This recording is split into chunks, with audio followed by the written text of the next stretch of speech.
Fala, meus irmãos, a paz do Senhor Jesus, retomando as nossas aulas aqui do curso teológico do Ceifa, tá? E hoje vamos aí dar início ao profeta Isaías, continuando as nossas aulas dos profetas maiores.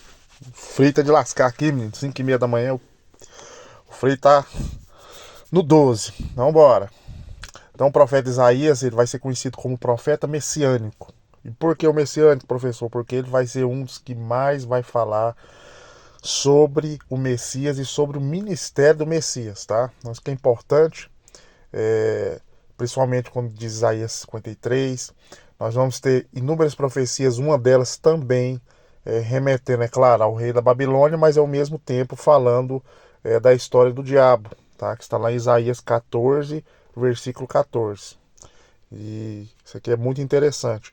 A palavra-chave do profeta Isaías, professor, é salvação, tá? Ele é um mensageiro de Deus e o próprio nome dele leva o próprio ministério dele, trazendo aí, ou tentando trazer salvação para o povo que era tão rebelde e que sempre se afastava do Senhor, tá? Então o profeta Isaías ele vai ter uma importância gigantesca, e lembrando que os profetas maiores também eles não têm maior importância que os menores, mas, assim como os menores escreveram menos, eles também não têm importância maior, mas são chamados de maiores porque eles escreveram mais. Curiosidade aí do livro do profeta Isaías também, ele contém 66 capítulos, tá? Sendo que a Bíblia contém 66 livros, chamado aí por alguns teólogos de a mini Bíblia dentro da Bíblia.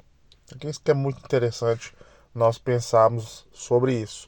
Tá? O esboço do livro ele está dividido da seguinte forma. De que forma, professor? Então, primeiro, nós temos a profecias de condenação do capítulo 1 ao capítulo 35, tá? Onde Isaías vai repreender o povo com ameaças, com julgamentos, tá? Profetizados pelo Senhor. E se o povo não se arrependesse, julgamentos iriam vir, coisas terríveis iriam acontecer, tá bom? Isso que é muito importante nós entendemos. 2.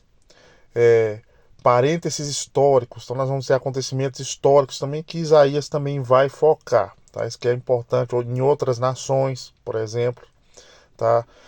Profecias de esperança. Então, ao mesmo tempo que Isaías ele vai trazer essa repreensão para o povo, ele vai fazer algumas ameaças vindo da parte de Deus, ele também vai trazer profecias de esperança, como por exemplo, nós temos aí Isaías 65, Isaías capítulo 11, que vão retratar um pouquinho do milênio, que será o reino de Cristo futuro com a sua igreja na terra de 1000 anos, tá? Ele vai falar muito sobre isso também.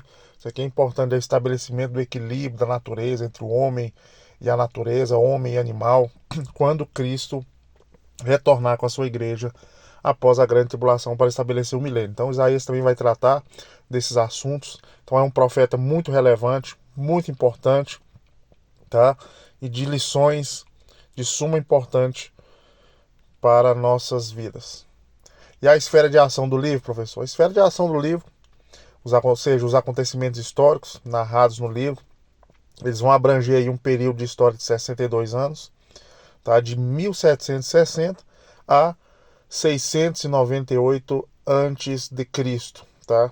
E o seu ministério envolveu a denúncias e consolação em Israel, tá? Então o profeta aí ele vai trazer tanto repreensão, tanto exortação, ameaças, mas também ele vai trazer uma palavra de consolo para a nação de Israel, tá? Então isso que é importante. Outra coisa que é importante aqui, Isaías, ele também, quando nós lemos lá no capítulo 6, no chamado dele, nós vamos ver no dia da morte do rei Uzias, eu vi o Senhor que estava sentado no alto sublime trono, tá?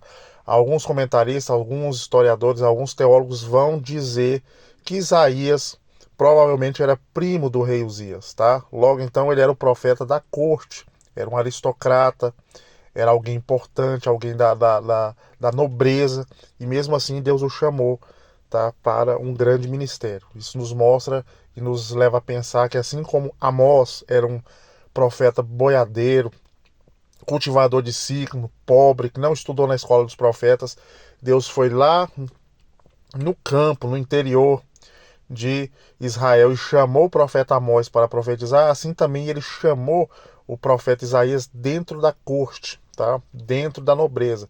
Então isso nos leva a pensar que não importa a posição social, Deus chama o rico, Deus chama o pobre, Deus chama o preto, o branco, o amarelo, não importa raça, etnia, cor. Raça não, raça ficou muito difícil, né, professor? Porque raça só tem uma raça, é a raça humana, nem se usa mais esse termo.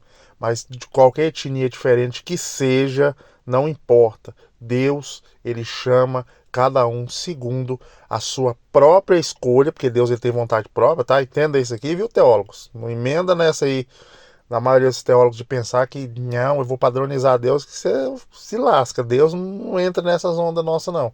Deus ele não está preso aos nossos padrões, ele tem sua própria vontade, a sua própria escolha, e ele escolhe segundo o seu propósito, tá bom?